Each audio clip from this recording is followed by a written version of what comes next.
喺香港娛樂圈入面，有一位被尊稱為傳奇教母嘅大人物，佢唔單止開創咗電台唱片騎師自行控制播放嘅先河，更提攜過無數巨星，甚至連達明一派呢個經典組合嘅名字都係由佢一手策劃。佢就係俞琤。究竟呢位神一般嘅存在背後有住咩嘢傳奇故事？而佢又點樣用自己嘅眼光同魄力去改變成個香港嘅流行文化？講起俞琤，大家最直接聯想到嘅一定係佢喺香港廣播界以及娛樂圈嗰種呼風喚雨嘅地位。佢有一個非常響亮嘅英文簡稱叫 YT。有人話喺香港娛樂圈，如果你叫佢 Winnie， 代表你同佢一齊成長，係老朋友；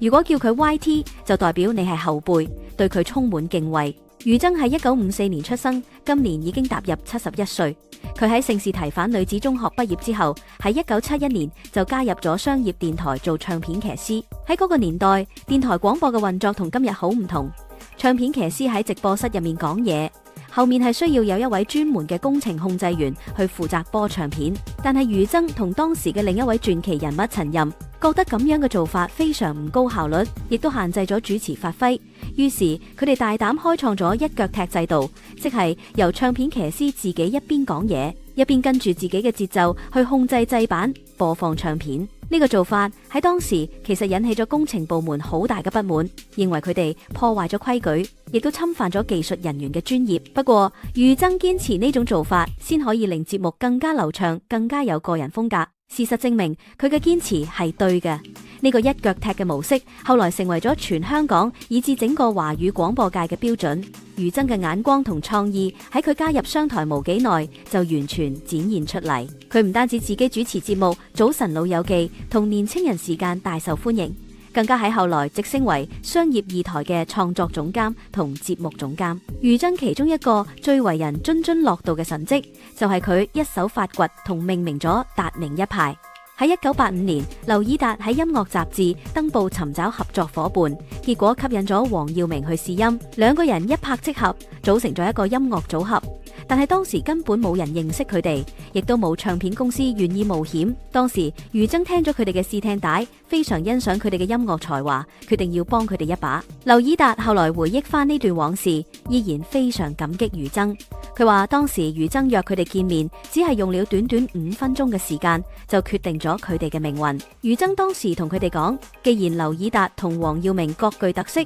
不如就將組合命名為達明一派。呢個名字不單止將兩個人嘅名字融合埋一齊，更有一種自成一派、獨樹一幟嘅霸氣。就係呢5分鐘嘅會面，加上俞琤利用自己喺廣播界嘅影響力去大力推介，達明一派正式誕生，並且迅速成為香港樂壇最具有革命性同影響力嘅電子樂隊。俞琤對香港樂壇嘅貢獻絕對唔止達明一派。喺佢出任商業電台管理層期間，佢一手推動咗多個影響深遠嘅變革。1988年，俞琤正式出任商業電台總經理。當時佢做咗一個非常大膽嘅決定，就係將商業二台徹底改革，推行100%原創中文歌運動。喺80年代中後期，香港樂壇充斥住大量改編自日本、歐美嘅流行歌曲。雖然呢啲改編歌捧紅咗好多巨星，但係亦都令到本地嘅創作人生存空間收窄，整個樂壇嘅原創力開始停滯不前。俞琤頂住外界巨大嘅壓力和唱片公司嘅反對，硬性規定商業二台只可以播放本地創作嘅中文歌曲。呢個政策喺當時被認為係自殺式嘅行為，因為好多聽眾習慣咗聽改編歌。但係俞琤深信，如果香港音樂要走得遠，就必須要有自己嘅根。呢個原創歌運動直接激發咗大批本地音樂人嘅創作熱情，亦都令到好似 Beyond、太極、達明一派等本地樂隊以及更多幕後創作人得到前所未有嘅重視。香港樂壇亦都因為咁樣喺80年代末到90年代迎來咗另一個廣東歌嘅黃金盛世。除咗原創歌運動，俞琤亦都喺1988年創辦咗叱咤樂壇流行榜頒獎典禮。當時香港嘅音樂頒獎禮好多時都充斥住人情分或者分豬肉嘅情況。俞琤決定要辦一個以播放率為唯一依據、絕對透明和公正嘅頒獎禮。佢提出咗以樂迷投票和電台播放數據為本嘅機制。呢呢個概念喺當時非常前衛，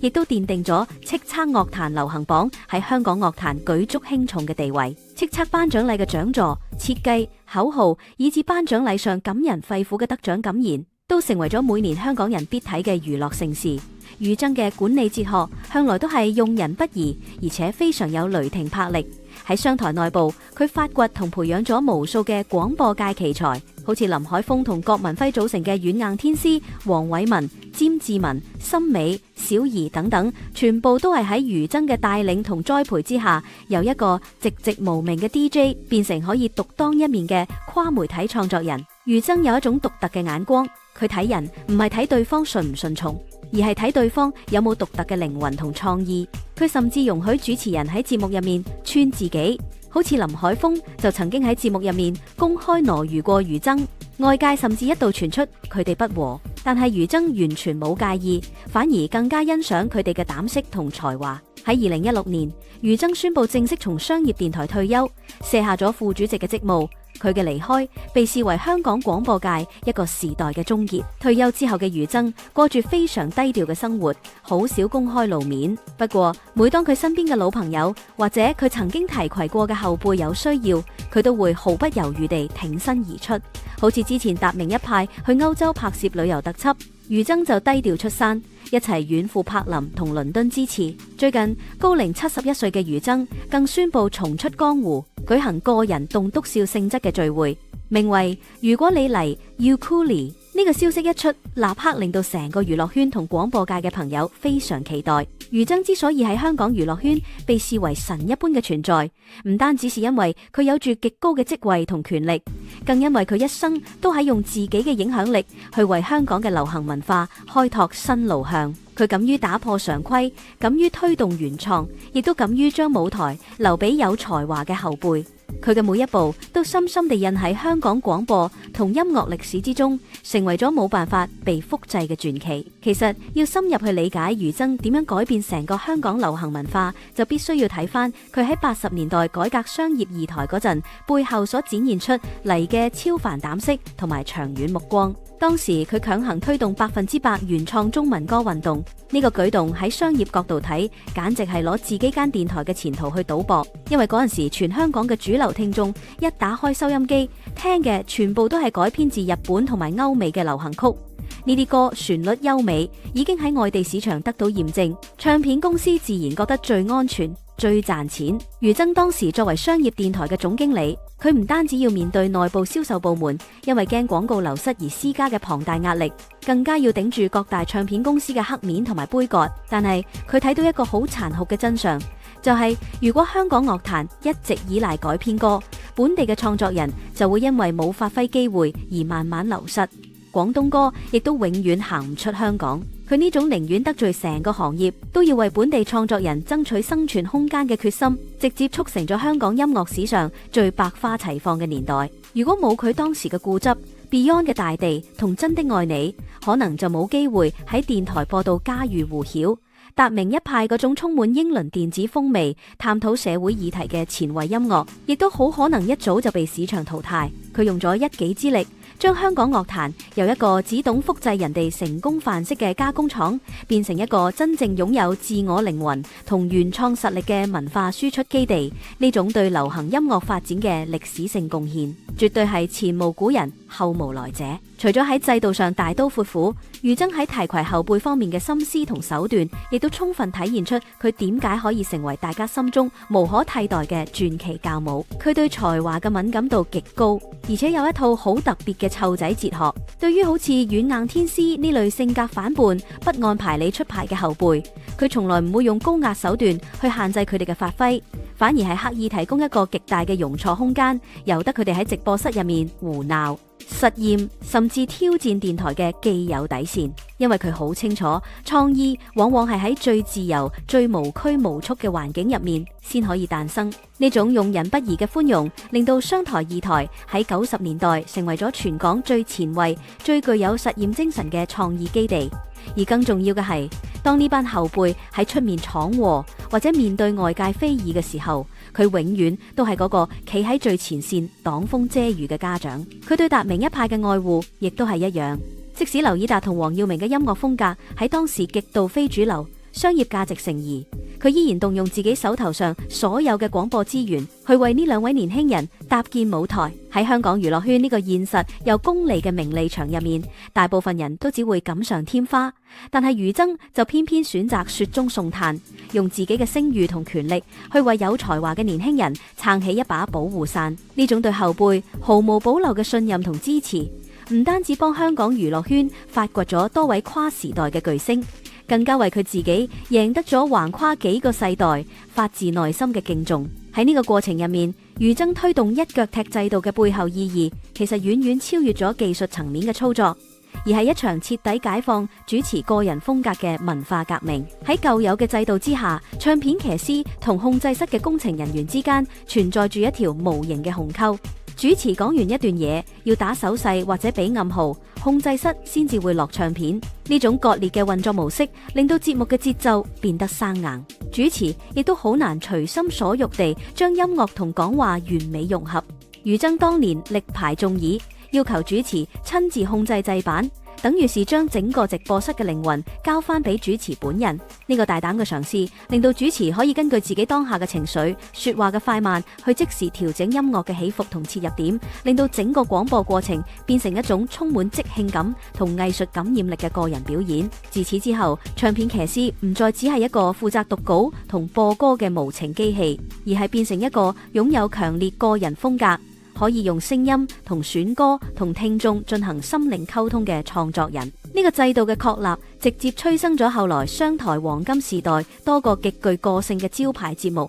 亦都徹底改變咗香港幾代人聽收音機嘅習慣，將廣播媒介嘅影響力推向咗史無前例嘅高峰。與此同時，俞琤創辦叱咤樂壇流行榜頒獎典禮嘅影響，更是深遠地重塑咗整個香港樂壇嘅權力結構同生態環境。喺叱咤誕生之前，各大頒獎禮嘅賽果往往受到唱片公司嘅人事角力、商業利益以及歌手嘅出席率所左右。分豬肉嘅現象令到頒獎禮失去咗公信力，亦都令到好多真正有實力但缺乏後台支持嘅非主流歌手感到灰心。俞琤當時決定引入透明度極高嘅播放率統計機制。呢個舉動無疑係向當時嘅既得利益集團宣戰。佢用電台每日實打實嘅播放數據作為唯一指標，將得獎嘅決定權交還俾聽眾嘅耳朵同電台主持嘅專業選擇，令到整個評選過程變得無可置疑。呢個變革不僅打破咗大唱片公司壟斷獎項嘅局面，更加為好多走非主流路線、熱衷於音樂實驗嘅唱作人開闢咗一條直通觀眾心靈嘅渠道。叱咤頒獎禮自此成為香港樂壇最具公信力同指標性嘅頒獎禮，而俞琤喺典禮上對原創音樂嘅堅持，亦都成為每年樂壇最矚目嘅精神標杆。呢種將音樂同人聲完美結合嘅廣播美學，去到佢創辦叱咤樂壇流行榜頒獎典禮嗰陣，更加升華成為一種推動成個流行音樂工業向前行嘅制度力量。要明白，喺80年代末，香港樂壇嘅權力大棒係牢牢掌握喺幾間跨國大唱片公司同埋極少數電視台高層嘅手入面。歌手能唔能得獎，歌曲能唔能流行，好多時唔係取決於音樂本身嘅質素，而係取決於幕後嘅人際關係同埋利益交換。俞琤當時決定用商台、二台嘅播放數據作為唯一依據，去辦一個完全公開、透明嘅頒獎典禮。呢個舉動無疑係直接挑戰緊當時成個娛樂圈嘅權力架構。佢要打破嘅唔單止係分豬肉嘅分獎遊戲，更係要打破唱片公司對音樂審美嘅壟斷。因為有咗呢個以播放率為本嘅機制，一啲冇強大宣傳、資金支持，甚至風格特立獨行嘅獨立創作，只要夠誠意、夠質素，得到商台班唱片騎師嘅欣賞同埋持續播放，就有機會喺叱咤嘅舞台上面發光發亮。呢種對制度嘅顛覆，最直接嘅受益者，正正就係好似 Beyond、達明一派呢類一邊堅持原創，一邊又具有強烈社會關懷同思想深度嘅樂隊。喺舊有嘅頒獎機制入面，呢類非主流甚至被主流視為另類嘅音樂，根本好難同當時大行其道嘅改編情歌去競爭。但係俞琤用佢一手建立嘅叱咤體制，夾硬喺主流市場入面，為呢班有骨氣嘅音樂人開闢咗一個神聖嘅避風港。佢令到所有音樂人明白，只要你肯用心去寫好一首歌，用自己嘅原創力量去打動聽眾，你就唔需要去討好任何人，亦都唔需要去迎合任何潛規則。呢個頒獎禮唔單止建立咗極高嘅公信力，更加成為咗香港流行音樂史上面一個最具有尊嚴同凝聚力嘅文化符號，令到每一位攞到叱咤獎座嘅歌手都會喺台上喊住講出最真誠、最無保留嘅得獎感受。呢種對原創精神嘅極致追求，同埋對樂壇生態嘅深遠重塑，背後其實隱含住俞琤對於香港本土文化主體性嘅一種深層自覺。喺佢大力推行原創歌運動之前，香港雖然看似係華語流行音樂嘅中心，但係內裏嘅文化根基其實非常虛弱，因為大部分能夠傳唱一時嘅金曲，骨子裏都係日本同歐美旋律嘅複製品。香港人只係負責填上中文歌詞，好似無咗靈魂嘅空殼。俞琤敏銳地察覺到呢個危機，佢明白如果一個城市嘅流行文化長期依賴外來嘅養分去餵養，咁樣呢個城市就永遠冇辦法建立起屬於自己嘅文化認同，更遑論要去影響其佢地方。所以佢當時推動原創歌運動，唔單止係為咗拯救當時幾位寂寂無名嘅本地幕後創作者，更係要幫香港流行音樂揾翻自己嘅根，去培育出真正屬於香港呢塊土地，有廣東話獨特韻味同香港人生活情感嘅流行文化。呢種文化自覺直接促成咗90年代廣東歌喺全亞洲嘅強大影響力，令到廣東歌變成一種有獨特美學價值、不容忽視嘅文化力量。而佢喺商台建立嘅呢套制度之所以能夠經歷幾十年風雨，依然屹立不倒，最核心嘅原因係佢將對人嘅尊重放喺所有商業利益同行政規條之上。喺俞琤嘅帶領下，商台唔係一個冰冷嘅商業機器，而係一個充滿人情味同包容性嘅創意公社。佢對待旗下唱片騎師嘅方式，從來唔係上司對下屬嘅命令同管束，而係一種亦師亦友嘅陪伴同引導。當林海峰、郭文輝或者黃偉文呢班充滿奇思妙想嘅年輕人喺節目入面展現出與眾不同，甚至帶點叛逆嘅個人風格時，俞琤唔單止無去打壓，反而係喺背後默默欣賞，並且喺關鍵時刻用自己嘅權威去幫佢哋抵擋來自保守勢力嘅投訴同壓力。呢種強大嘅包容力，令到商台二台嘅每一位主持都敢於喺大氣電波之中展現自己最真實、最赤裸嘅靈魂。佢用自己嘅格局為香港廣播界撐起咗一個最自由、最寬廣嘅創作天空，亦都令到佢自己成為咗幾代廣播人心中唯一一個無可替代，亦都無人可以超越嘅精神領袖。唔知大家對俞琤呢位香港廣播界傳奇教母嘅一生同貢獻又有啲咩睇法呢？歡迎喺留言區分享你嘅意見。多謝大家收睇娛樂真相館，我哋下次再見。